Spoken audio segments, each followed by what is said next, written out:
Morning, everybody. Good morning, sir.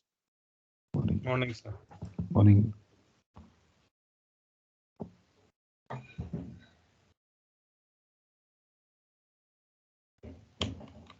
Okay.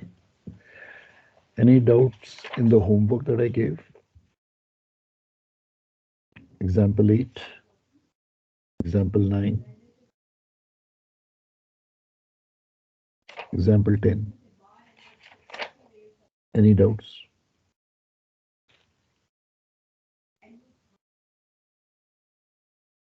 Okay. Sir 9th में एक doubt था कि लीवर सर उसमें जो एरिया दे रखा है वो फॉरवर्ड से दिया है, लेकिन जो लीवर है सर वो तो आफ्ट से लगाया है उसने। तो उसका मैंने आपको एक्सप्लेन किया था ना कि ढूंढना क्या है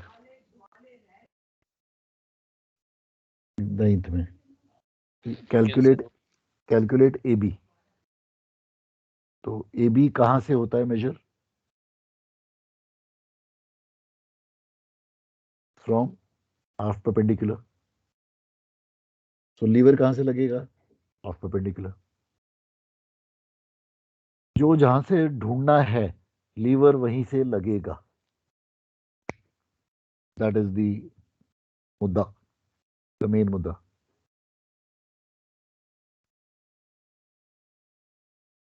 is that okay?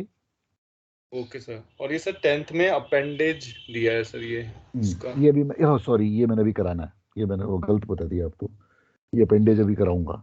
So appendage is another piece, a piece which is welded. So two pieces sir basically.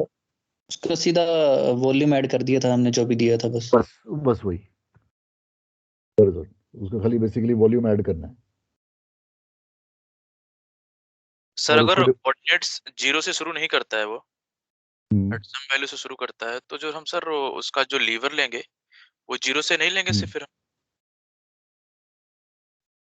नहीं, सपोजिंग ऑर्डिनेट फर्स्ट ऑर्डिनेट 0.5 है।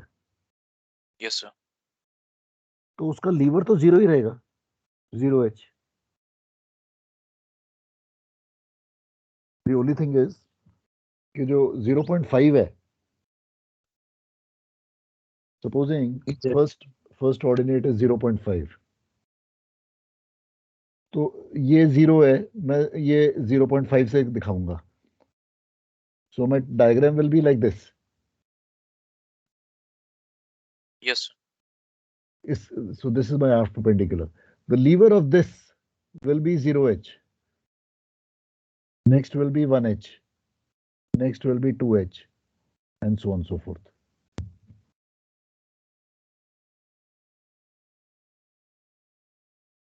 Is that okay? और सर वाटर पेन एरिया के केस में अगर 1 ड्राफ्ट पे दिया है तो 1h लिया हुआ है क्वेश्चन नंबर 10 में सर, तो भी सर 1 से शुरू नंबर 10 में क्वेश्चन नंबर 10 में ड्राफ्ट 1 मीटर दिया हुआ है। हाँ, तो सर उसका जो एरिया लिया और 1 मीटर के नीचे जो है ये 1 मीटर का ड्राफ्ट है, ये उसका एरिया है, ये 2 मीटर है, and so on so fourth. ये जो है ये जो पीस है नीचे में, इसको ये कहते हैं हम appendage. It's a welded piece, it's called as appendage.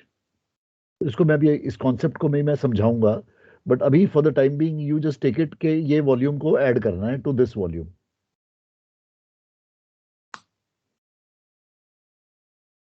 Basically sir इस केस में हम 1 की जगह पे 1h से शुरू करेंगे सर। इसमें जो हम इसको तो 1h से शुरू करेंगे, बिल्कुल ठीक। तो इसका जो लीवर बनेगा फ्रॉम कील will be 1h, 2h, 3h, and so on and so forth. Basically, the first ordinate is at what distance from keel? उसकी बात हो रही है। तो lever is the distance.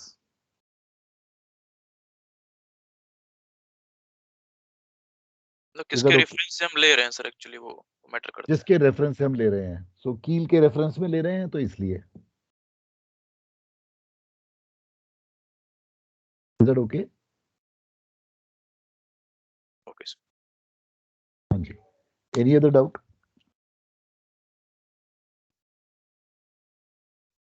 और कोई doubt?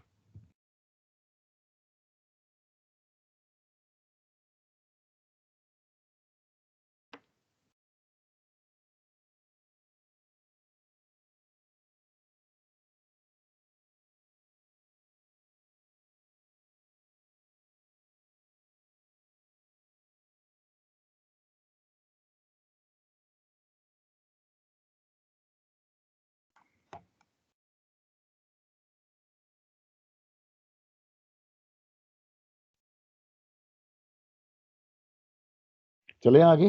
Shall we move ahead? Yes, sir. Yes, sir. Okay. So starting off on question number 2. Again, very popular question. काफी बार आया हुआ है एग्जाम्स में in different formats. So it says the breadth of a transverse watertight bulkhead at 2-meter interval from bottom. So H is 2 meters from the bottom. So let us try to draw a diagram. These are the breadths. Okay. Breadths का मतलब है, and this is a bulkhead. तो bulkhead का कोई एक height होती है. bulkhead का कुछ एक top होता है और bulkhead का एक कुछ bottom भी होता है. This is how a bulkhead looks like. तो ये कील हो गई, ये टैंक टॉप हो गया. अब इसमें फिट करते हैं अपना diagram. From bottom are 2 meters, these are the breadth. So ये 2 मीटर की ब्रेथ है, राइट. फिर नेक्स्ट ब्रेथ 5.8 है, ये 5.8 है.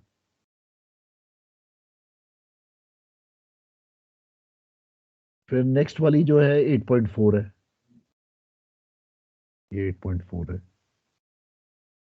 फिर 10.2 है और लास्ट वाली 11.4 है, ये 11.4 है. ये बन गया हमारा बल्कहेड.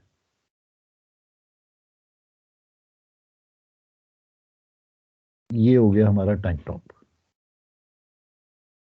और ये हो गया हमारा H. So is the diagram understood by everybody? Diagram में किसी को कोई डाउट? Yes. नेक्स्ट कहता है ये फाइंड द एरिया. तो क्रॉस सेक्शनल एरिया, क्योंकि बल्कहेड की बातें हो रही हैं, वो ढूंढना है. फिर कहता है distance of the GC from top. तो इसका जो जीसी फ्रॉम टॉप ढूंढने को कहता है. तो लीवर कहां से लगाऊंगा मैं? ऊपर से. फ्रॉम द टॉप से. बिल्कुल बिल्कुल ठीक, बिल्कुल ठीक. जहां से जो चीज ढूंढनी है लीवर वहीं से लगाऊंगा. And the last is the thrust. चलो उसको तो बाद में करेंगे. Thrust when it is pressed up to a head of 6 meters above the top. इसको बाद में करूंगा, अभी पहले बाकी करता हूं.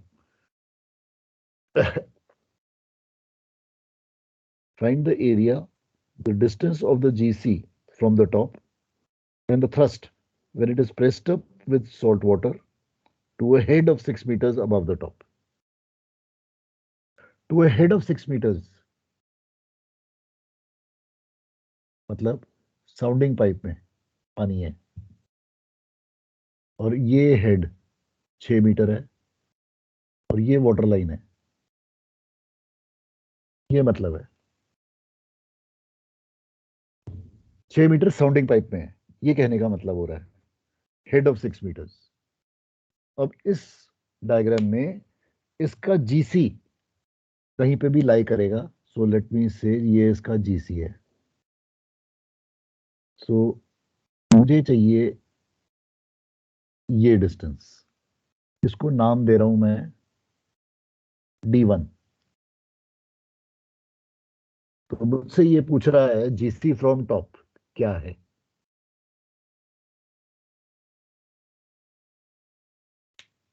So let us make a table.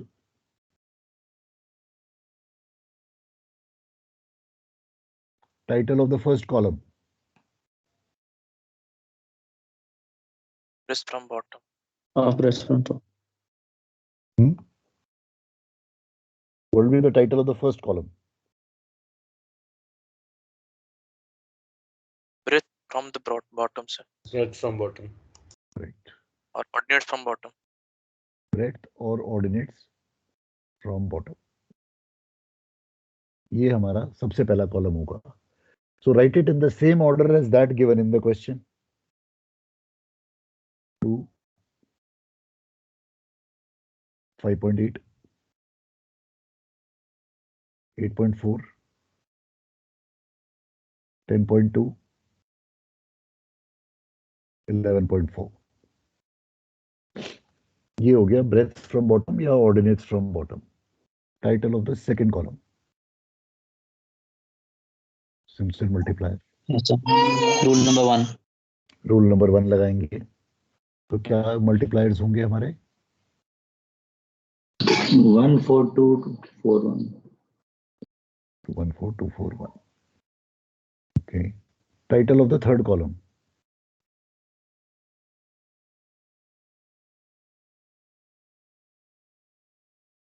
Area. Area function. Okay, इनको मल्टीप्लाई करो.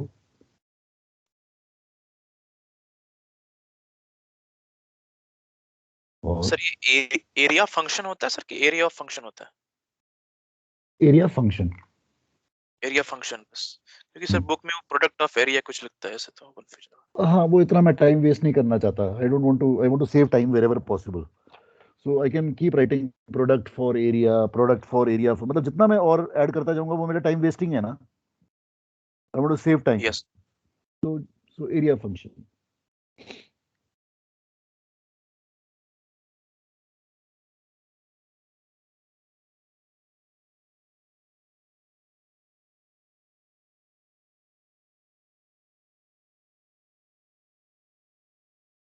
$94.2.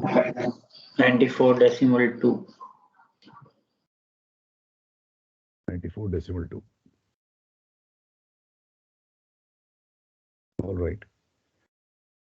All right. Title of the fourth column.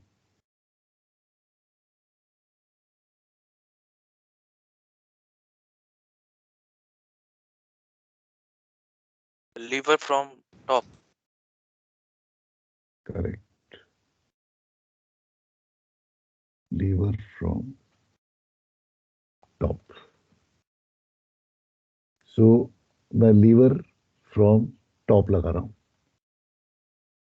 So 11.4 का lever about its own self will be how much? 0 sir. 0. 0. So 0h. 10.2 का lever from top. 1h. 1h, 2h, 3h, 4h. ये liver समझ आ गया कि नहीं? Sir एक और बार एक्सप्लेन करिए सर. लीवर बेसिकली जो मेरे को D1 ढूंढना है, GC फ्रॉम टॉप, तो मैं लीवर कहां से लगाऊंगा? From top. तो मैं 11.4 से टॉप से लीवर लगा रहा हूं.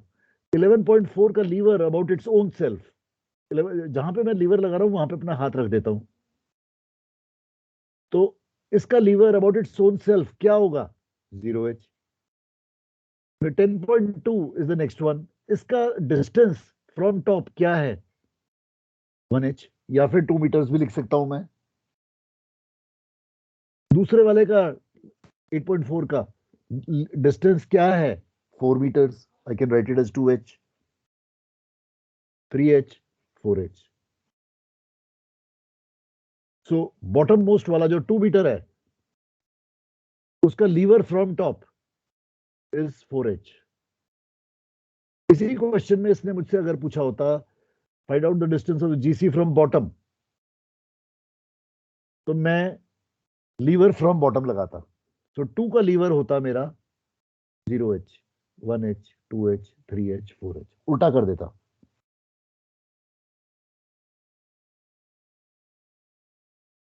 Is that okay?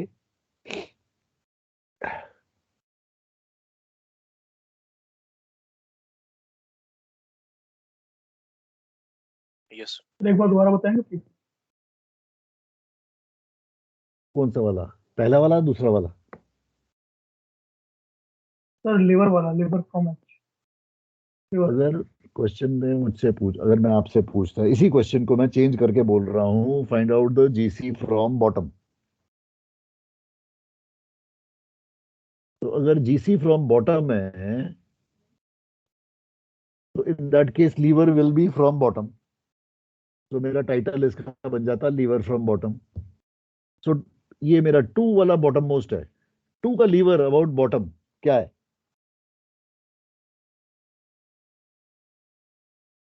Zero H हो जाएगा। तो ये 2 के आगे 0H आ जाएगा।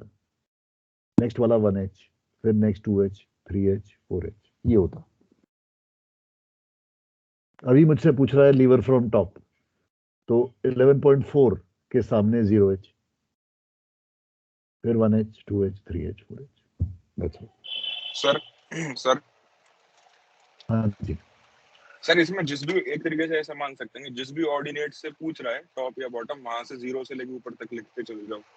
बिल्कुल बिल्कुल ठीक, किसी भी ऑर्डिनेट से मांग रहा हो। बिल्कुल।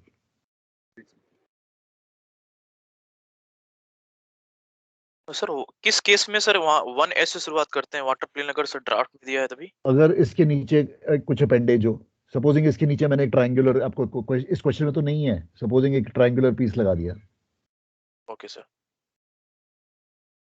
तो अब और एंड सपोजिंग इसकी हाइट, ट्रायंगल की हाइट मैं देता हूं 5 मीटर्स, तो 2 का लीवर फ्रॉम कील क्या होगा? 5। सर 5 हो जाएगा। 5.8 का लीवर फ्रॉम कील क्या होगा? ये सर एक तरह से h + 5 * 7। तो उसको 7 लिखोगे आप। h हाँ। + 5 तो लिख नहीं सकते, तो आप हाँ। 7 लिखोगे। फिर 8.4 का लीवर फ्रॉम कील कितना होगा? 2 ऐड होता जाएगा सर 5 में। 2 ऐड हो जाएगा। दो ऐड करते जाओ, फिर 9, h + फिर 11। That is what you do. उस केस में वो 0 नहीं होगा। ठीक है, इज दैट ओके? सर और अपेंडिक्स अगर रहता है तो we can't write as 5 + h 5 + 2h वैसा? नहीं, यू कैन नॉट राइट। फिर मल्टीप्लाई कैसे करोगे? फिर तो और अपनी मुसीबत और बढ़ाते जा रहे हो आप आगे। फर्स्ट मोमेंट कैसे निकालोगे? मैं तो प्रॉब्लम सर को अगर सॉल्व चाहता हूँ। ऊपर भी अपेंडेज होता तो सर उसमें भी फिर वैसे ही करते ना। इस क्वेश्चन में अगर ऊपर अपेंडेज दिया होता तो। हाँ हाँ, सपोजिंग अगर होता तो फिर वो भी वैसे ही होता। ठीक है। So are these levers okay with everyone?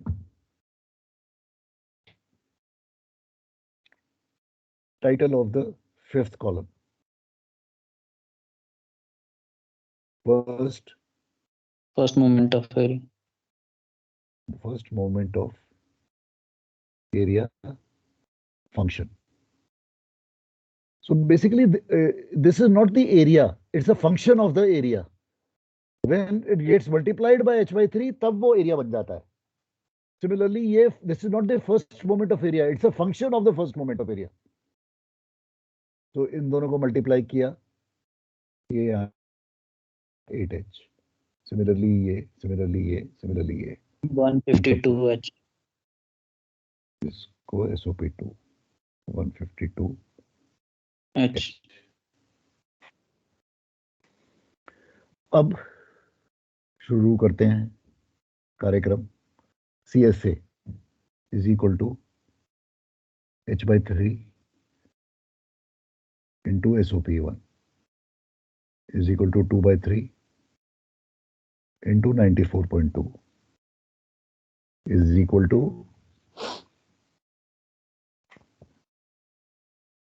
62.8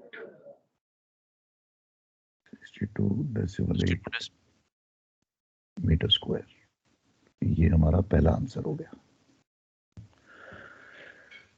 okay, अब आते हैं first moment of area is equal to h by 3 into SOP2 is 2 by 3 into 152h। अब मैं h को रिप्लेस कर रहा हूं लास्ट में, 152h 202.667 202.667 meter cube.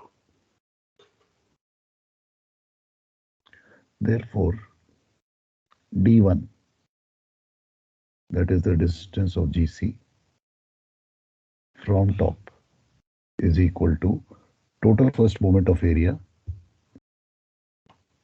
202.667 meter cube divided by 62.8 meter square is equal to 3.227. 3.227 meters. So this, the answer for second part is this one. So D1 is equal to 3.227 meters. ये मेरा D1 है।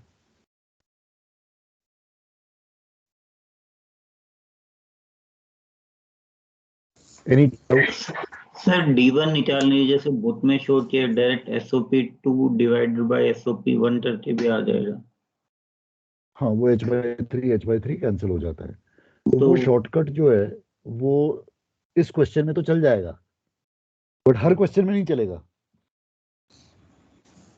तो अगर थोड़ा सा मैं question को घुमा दूंगा तो वहां पे वो शॉर्टकट नहीं चलेगा। तो इसलिए अगर मैं उस शॉर्टकट को यूज नहीं करता हूँ, you will always find me doing this and writing this formula each time. I will keep doing this because supposing मैं आपको कॉम्बो दे दूं, 6 ऑर्डिनेट है, अब आप कर पाओगे वो? नहीं सर, तब तो इसलिए ये बुक में डेटा काफी शॉर्ट चल रहा है इसलिए। हाँ, तो इसलिए वो शॉर्टकट वो एक जगह तो लागू हो जाएगा, बट जैसे ही थोड़ी सी वेरिएशन करूंगा क्वेश्चन की तो वो गोल घुमा देगा। तो I don't want you to fall into a trap. And mind you, please remember, ये आपका रोहित शर्मा है, तो आप इसको नहीं चाहते कि he should be fishing the ball outside the off stump. आपको तो इसको खिलाना है, पूरी एंड तक खिलाना है। तो ये आपको 30 नंबर देगा और इसमें आपको टाइम भी बचाता है, तो 15 मिनट में भी सॉल्व करवाता है। तो मतलब ये डबल आपका काम कर रहा है। ठीक है, okay, let's come to thrust. Okay, now I'm in your second mates. Is pressure sir ये जो GC लिखा है ये metre cube upon metre square है ना? Metre cube upon metre square, correct. ठीक है सर। will give me finally meter.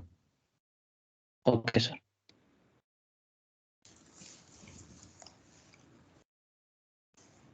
Okay, thrust is pressure into area.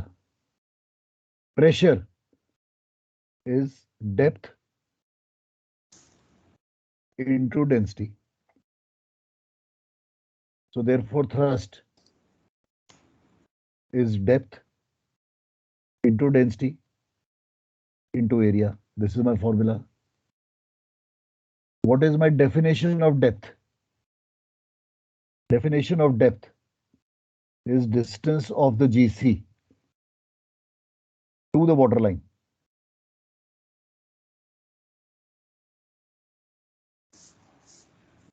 So what is my distance of the GC to the water line?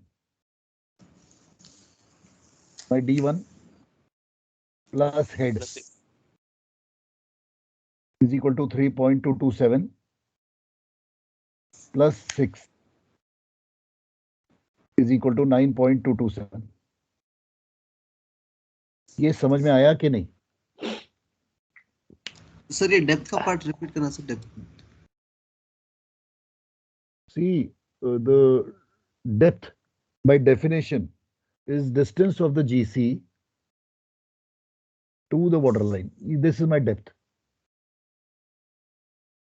This is my D. Depth is my D. वो D1 था. तो D1 plus the head. Head is 6 meter. Will give me the depth. So my depth becomes 9.227.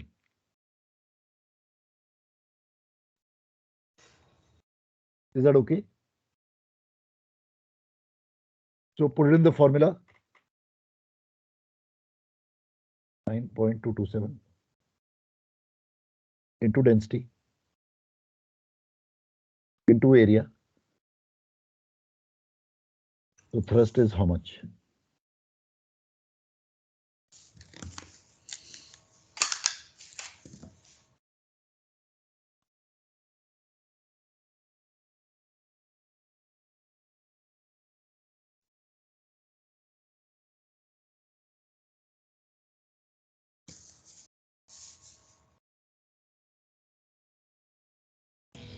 Five nine 3.942.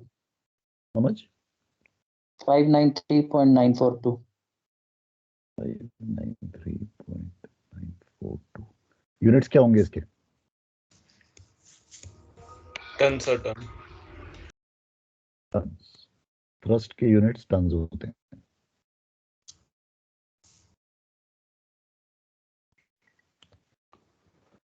All right. Any doubts?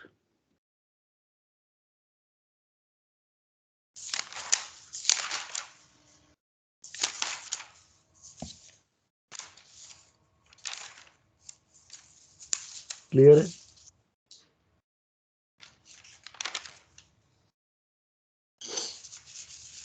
Okay. Same question, same data. Write down another part. So variation to the same question. So call this as 2A. Write down 2B. Write down 2B.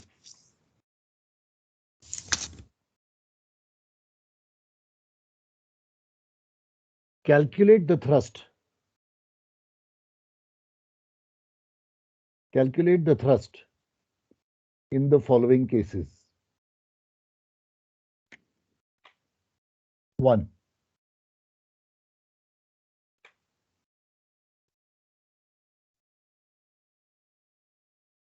When the tank is filled up to a sounding of 8 meters.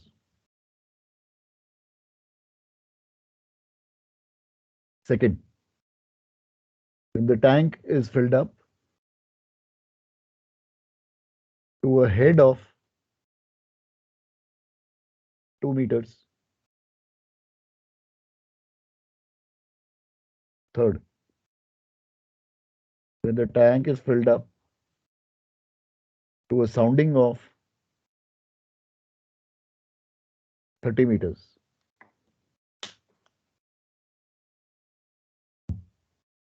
You have to calculate the thrust for the same question. Last क्या था? Sounding of 30 metre. Correct.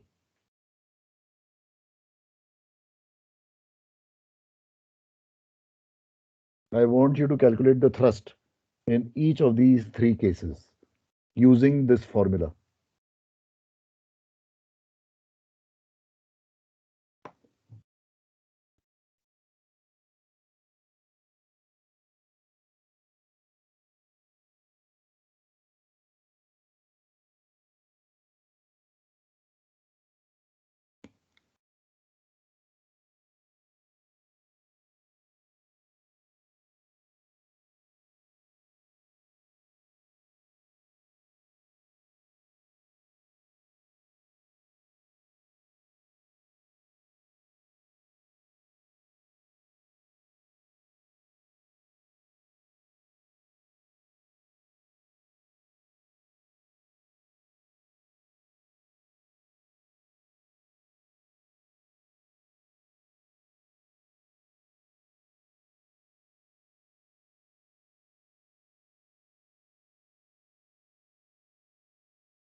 Yes, sir.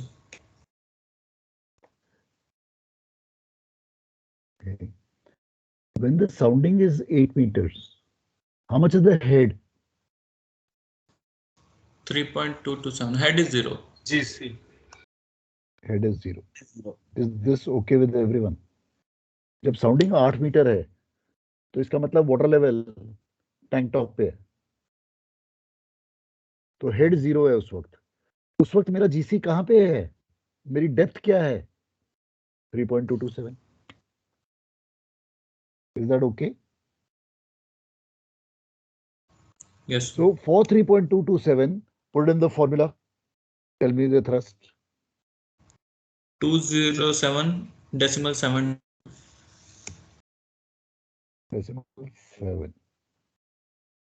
So is the first case understood by everybody?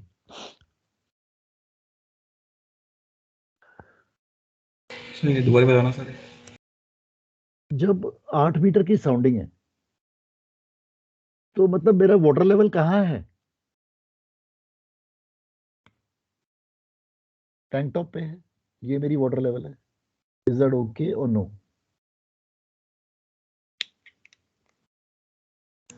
तो मेरी depth क्या होगी? ये मेरी depth होगी. D1 is equal to D. Yes sir, top से सेंटर ऑफ ग्रेविटी की हाइट.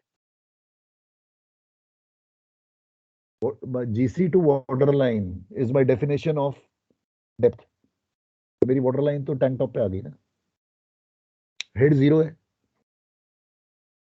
तो उस वक्त मेरी थ्रस्ट क्या होगी? 207 होगी.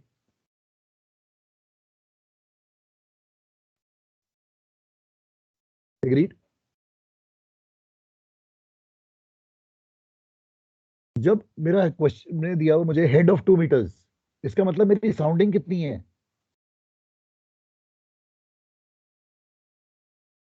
That means 2 metre sounding pipe में है, तो मेरी साउंडिंग 10 मीटर की है. मेरी डेप्थ कितनी होगी उस वक्त?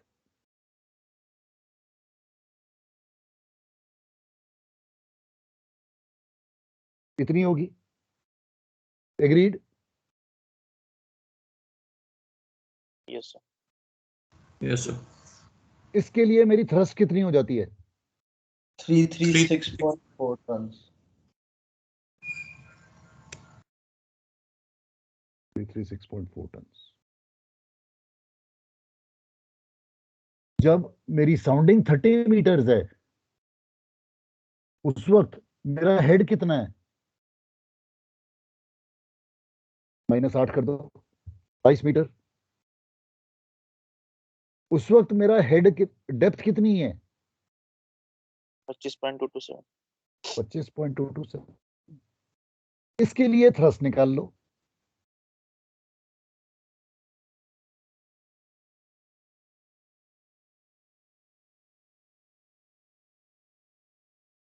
कितना आता है? 1623.862. ये समझ में आया?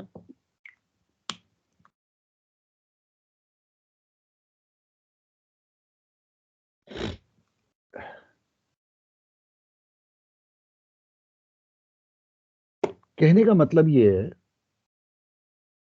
कि जब मैंने पानी इतना डाला तो मेरी थ्रस्ट 200 के करीब है. जब मैंने 2 मीटर का पानी डाला साउंडिंग पाइप में, तो even though the quantum of water, the volume of water in the sounding pipe is negligible, खाली 2 मीटर का डाला, लेकिन मेरी थ्रस्ट 1.5 गुना ज्यादा बढ़ गई. Thrust acting on this bulkhead in this direction 1.5 गुना ज्यादा. और जब मैंने टैंक को ओवरफ्लो कर दिया, पानी को 22 मीटर मैंने हेड डाल दिया, मेरी थ्रस्ट 8 गुना 10 गुना इतनी बढ़ जाती है. It manifest itself so many times.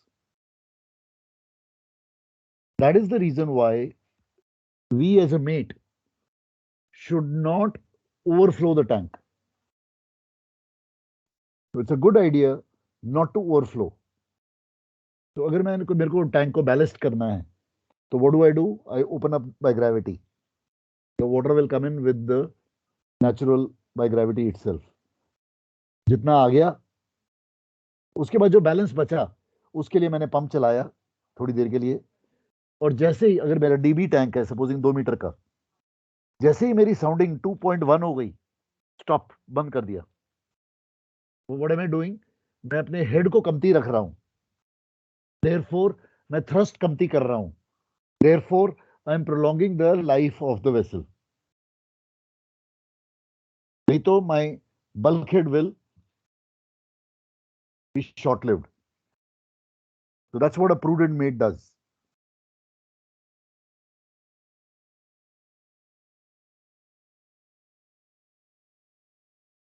Now, in the case of ballast water exchange, because of operational reasons, जब हम flow through करते हैं, तो we overflow the tank. We're supposed to do it as per the operational requirement. So I have to realize that during that 2-3 days time, जब मैं ballast water exchange कर रहा हूं, उस दौरान मैं bulkhead पे को इतना एक्सपोज कर रहा हूं to that many times the thrust. But जब 2-3 दिन के बाद मेरा ऑपरेशन खत्म हो गया, आई must bring down the water, and उस हेड को जीरो करना है मुझे। बेसिकली मेरा एम भी है कि हेड को जीरो करूं। I must bring down the water to below the tank top, ताकि हेड जीरो रहे। साउंडिंग पाइप में पानी नहीं होना चाहिए। दैट इज समथिंग विच हम भूल जाते हैं या करते नहीं है, या हमें पता नहीं था। But as a prudent mate, I should do that. Then I am increasing the life of the vessel. Sir, अगर water level from the keel is like around 2 meters या below the GC, so in that case thrust is zero, no sir? दोबारा बोलो, क्या बोल गए? This water level, पानी जो sounding ले रहे हैं हम लोग, so if it is below GC, the say suppose 2 meter या 4 meter का ही पानी भरा है, तो in that case thrust is zero. No, नहीं, ये तो गलत हो गया सेंटेंस। सो बेसिकली जब इस टैंक में कोई पानी नहीं था, जीरो वाटर, तो इसका जीसी कहां पे होगा? कील पे होगा। GC is only of the under water portion, कील पे होगा। अब मैंने पानी डालना शुरू किया, इसमें पानी भरता गया, तो जीसी भी नीचे नीचे से राइज करता गया। जैसे जैसे मैंने पानी भरना शुरू किया, जीसी ऊपर चढ़ता गया। जब मेरा पानी टैंक टॉप पे आया, तो जीसी अपनी मैक्सिमम हाइट पे आ गया। इसके बाद जो भी पानी मैं भरूंगा, जीसी मेरा वहीं रहेगा। मैं क्या कर रहा हूं? मैं हेड बढ़ा रहा हूं, एंड कॉन्सिक्वेंटली मैं थ्रस्ट को इतने मैनिफेस्ट करवा रहा हूं, इतने गुना। जीसी अपनी मैक्सिमम हाइट पे पहुंच चुका है। Okay sir, understand. अब समझ आ गया? So generally GC निकाला है sir 3.227, so this is the GC when that जो DB जो है is filled with water without zero head, but पूरा 11.4 तो पानी पूरा भरा है, वो GC maximum GC। Correct. Okay sir. उसके बाद जो भी पानी मैं ऊपर डालूंगा, whatever water I put on top, that GC will remain there only. Yes sir, GC for this cross section of this much area जो bulkhead का है ना, इतना ये एरिया का GC उधर ही रहेगा, करेक्ट? उधर ही रहेगा, करेक्ट। ओके। लेकिन मेरी डेप्थ बढ़ती जा रही है, बिकॉज मेरा हेड बढ़ रहा है। हाँ yes sir, तो प्रेशर बढ़ेगा तो therefore my thrust बढ़ रही है। सर जनरली ये जो साउंडिंग पाइप्स होती हैं, जो मतलब इन्हीं की बात करें जो डेक के बाद राइज करती हैं, एब्सोल्युटली राइट। उनकी लेंथ जनरली सर ज्यादा नहीं होती, स्पेशली टैंकर्स पे तो ज्यादा नहीं होती उनकी लेंथ। हाँ, लेकिन मेरा डीबी जो कि बॉटम में ही है खाली, तो उसकी साउंडिंग पाइप, सपोजिंग मेरा डीबी 2 मीटर का है,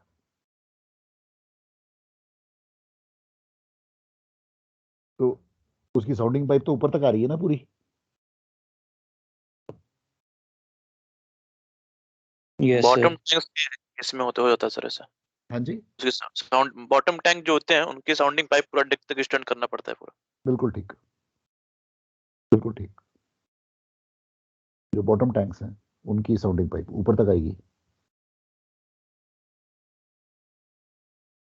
So इसका मतलब sir small amount of water in sounding pipe can exponentially increase the thrust. ये क्या? Absolutely, that's what I'm trying to say. It manifests itself, इतनी मल्टीप्लाई कर देता है कि इवन दो उसमें क्वांटम ऑफ वाटर इतना छुटकू सा है as compare to the volume of the tank, but imagine the thrust कितना बढ़ा देता है। Okay. तो सर हमारी कोशिश ये होनी चाहिए कि साउंडिंग पाइप में पानी नहीं आना चाहिए। It will be almost at the tank top होना चाहिए और बिलो। बिल्कुल ठीक, बिलो नहीं होना चाहिए क्योंकि वो फिर फ्री सरफेस की प्रॉब्लम है मेरी। Yes sir. वो बिलो भी नहीं होना चाहिए।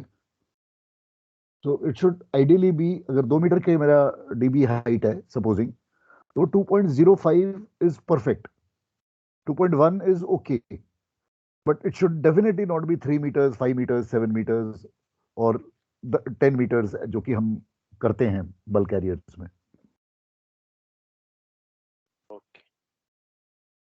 See, Same will be same is with the main ballast tank. We should not overflow it. Absolutely right. We should not do that. अब हम करते क्या है, हम जब बल्क कैरियर में तो बड़ा आम चीज थी ना, चलो भाई कर दिया, ओवरफ्लो हो गया, नो प्रॉब्लम, क्या फर्क पड़ता है। टैंकर पे तो नहीं करते हम लोग, बल्क कैरियर में तो बड़ा कॉमन था, ओवरफ्लो कर दो।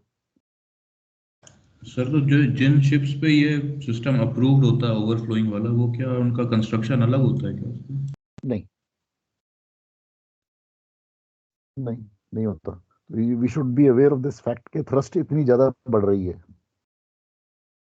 तो अगर मुझे रिड्यूस करनी है थ्रस्ट को, तो that is why a prudent mate always does that, drop down कर देना चाहिए। फिर भी वो सिस्टम ओवरफ्लोइंग वाला अप्रूव्ड रहता है, मतलब ऑल्दो इट विल इफेक्ट। हाँ, इट विल रिफ्लेक्ट, वो तो थ्रस्ट तो आपकी हो रही है और आप अपनी उसके बल्कहेड की लाइफ को उतना डिमिनिश कर रहे हो।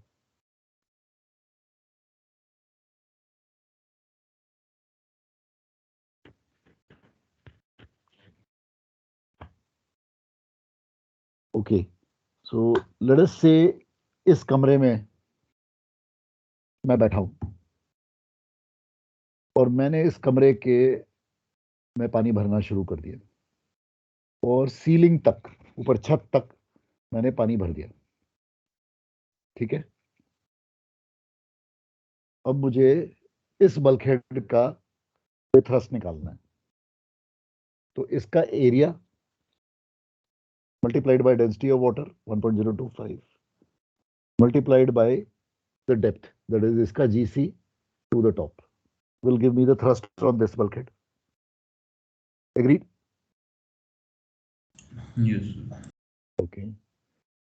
Will this thrust which is acting on this bulkhead be the same as the thrust acting on the सामने वाला bulkhead?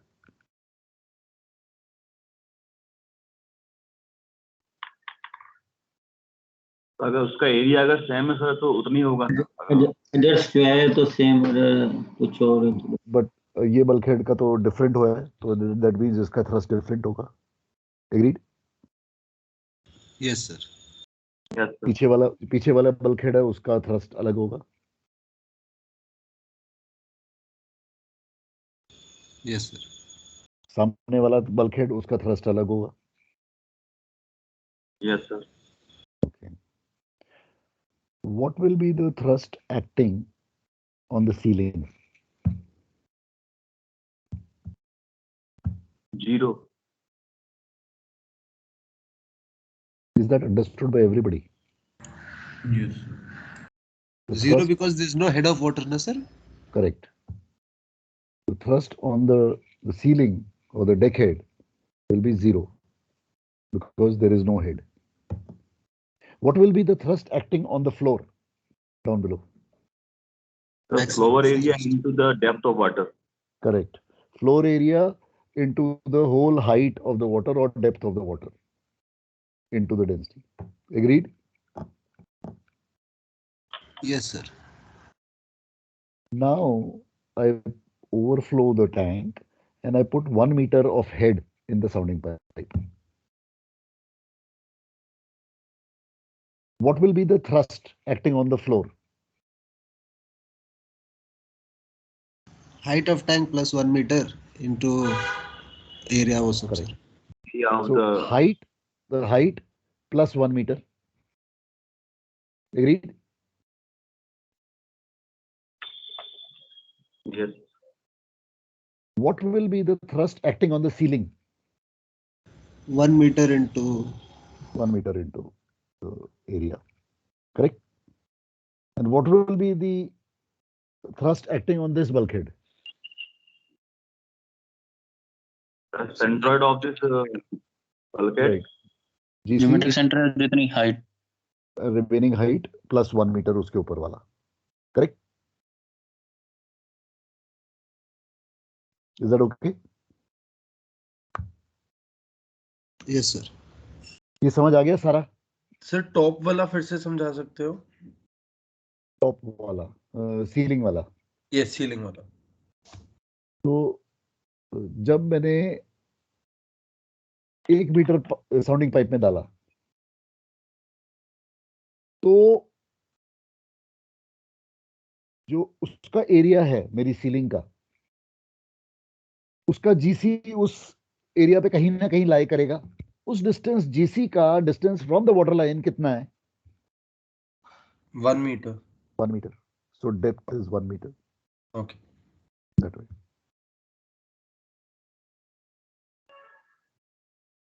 ठीक है. Is this okay? ये कॉन्सेप्ट सारा क्लियर है? सर ऐसे भी क्वेश्चंस आ सकते हैं जिसमें height of water is less than the height of the bulkhead, तो उसमें फिर एरिया ही चेंज हो जाएगा. फिर एरिया ही चेंज हो जाएगा. फिर under water area is the under water area. Please remember. Got वो भी वो भी आपके सिलेबस में है नहीं, बट आया नहीं है अभी तक कोई ऐसा question. But yes you are right. अगर मैं वाटर लाइन को बदल के इधर जैसे करके 10.2 पे कर दूं तो मेरा अंडर वाटर एरिया जो है वो 6 मीटर का हो जाएगा. 2 4 6 मीटर वाला हो जाएगा. करेक्ट.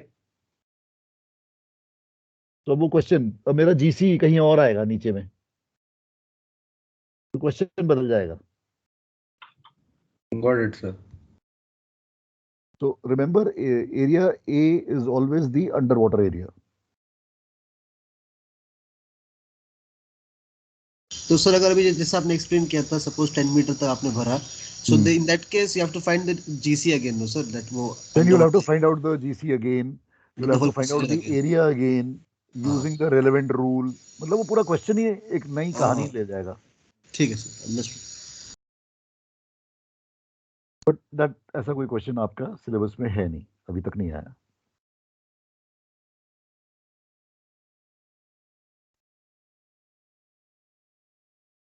ठीक है. All right, shall we take a break? Yes. Okay, chalo. I'll see you in 15 minutes.